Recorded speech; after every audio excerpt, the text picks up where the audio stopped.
Welcome again my another lecture series जो कि part third के बीएससी पार्ट थर्ड के बॉटनी के ऑनर्स के दूसरे सेक्शन से है और वो सेक्शन है साइटोलॉजी।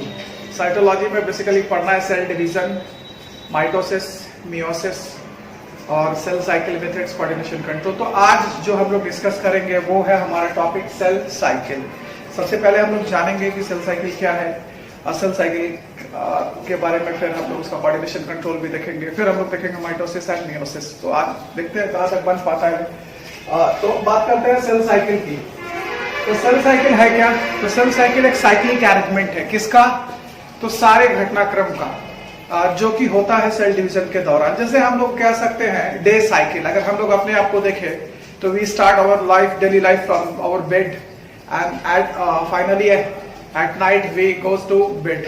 तो बेड टू बेड। अब इस बेड टू बेड, सुबह सो के उठना बेड से और फिर वापस रात को बेड पे जाना, इस ड्यूरेशन के बीच जो भी हमने काम किया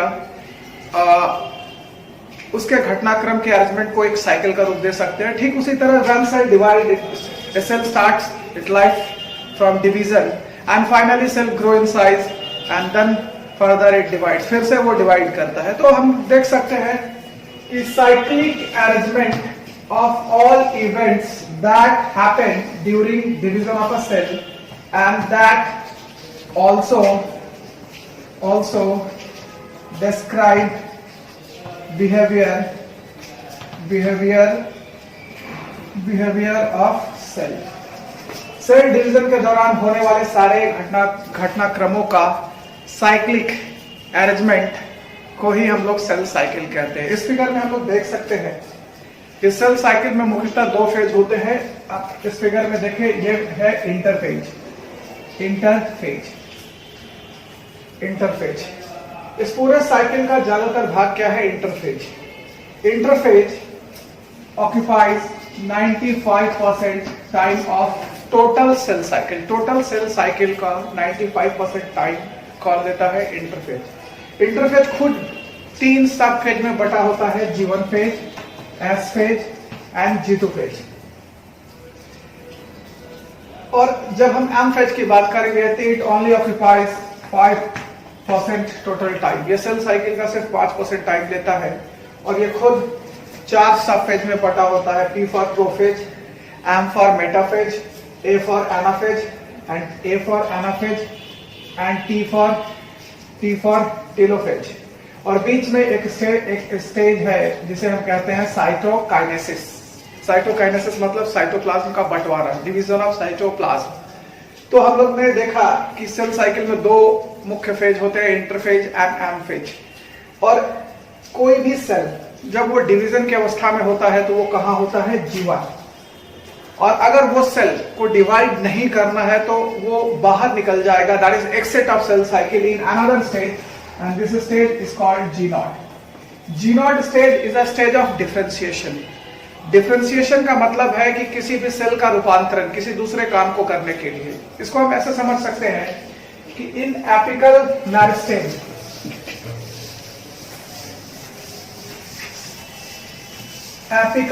मेरिस्टेम में हम लोग देखते हैं यहाँ पे क्या होता है, that is active zone of division. Cells are dividing very fast because it is a site of meristematic cells, meristematic tissues होता है। फिर हम लोग देखते हैं सेल जोन ऑफ इलोंगेशन, जहां सेल इलोंगेट कर रहे होते हैं। और फिर हम लोग देखते हैं जोन ऑफ मैचुरेशन, जहां पे हम ये डिपिक्ट कर सकते हैं कि ये एपिडर्मिस है, तो ये कॉर्टेक्स है, तो ये वैस्कुलर बंडल है, जाइलम एंड फ्लोएम है।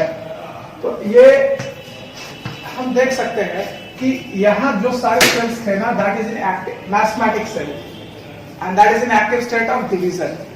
तो हम लोग कह सकते हैं कि यहाँ का जो सेल है वो कौन सा अवस्था में है? G1 से वो फिर डिवाइड डिवीजन की ओर जा रहा है, S में जाएगा, फिर G2, फिर M फेज में जाएगा। लेकिन जो ही हम जोन ऑफ मैचुरेशन में देखते हैं तो अब ये सेल डिवाइड नहीं कर रहा होता है। और ये चूंकि यही जो सेल G1 में था वो सेल साइकिल को छोड़ करके वापस कहां आ गया? G0 में। तो G0 में ये जो सेल्स है ना, डिफरेंशिएट कर चुके हैं, ये अपने आप को रूपांतरित कर लिए हैं दूसरे सेल्स में। मैथमेटिक सेल्स अब ये नहीं रहा, अब ये है परमानेंट टिश्यूज। तो हम कह सकते हैं कि जीवन से जो कि एक्टिव स्टेट ऑफ डिवीजन था निकल करके वापस कहा जी नॉट में जाना, इस प्रक्रिया को हम लोग कहते हैं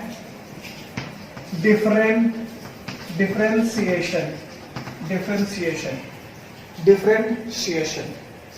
लेकिन कोई भी cell permanently G naught stage में नहीं होता है और वो वापस लौट सकता है G1 stage, and this is called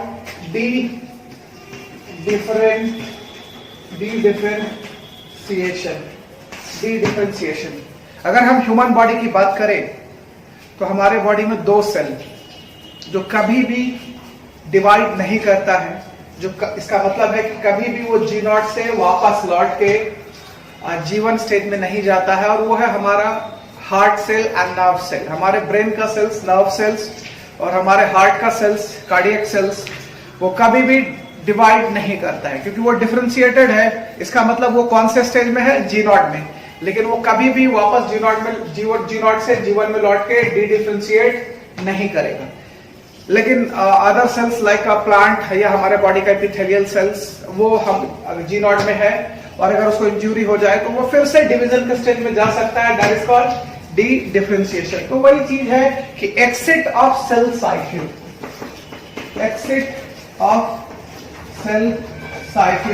represent the state that is called G naught, and the cells are capable to come back.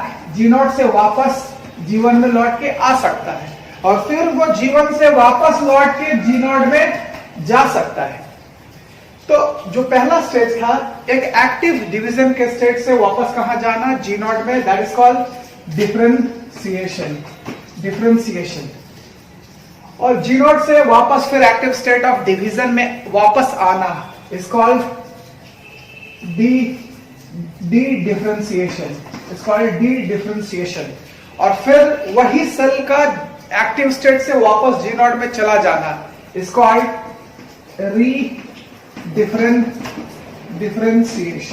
रीडिफरेंशिएशन।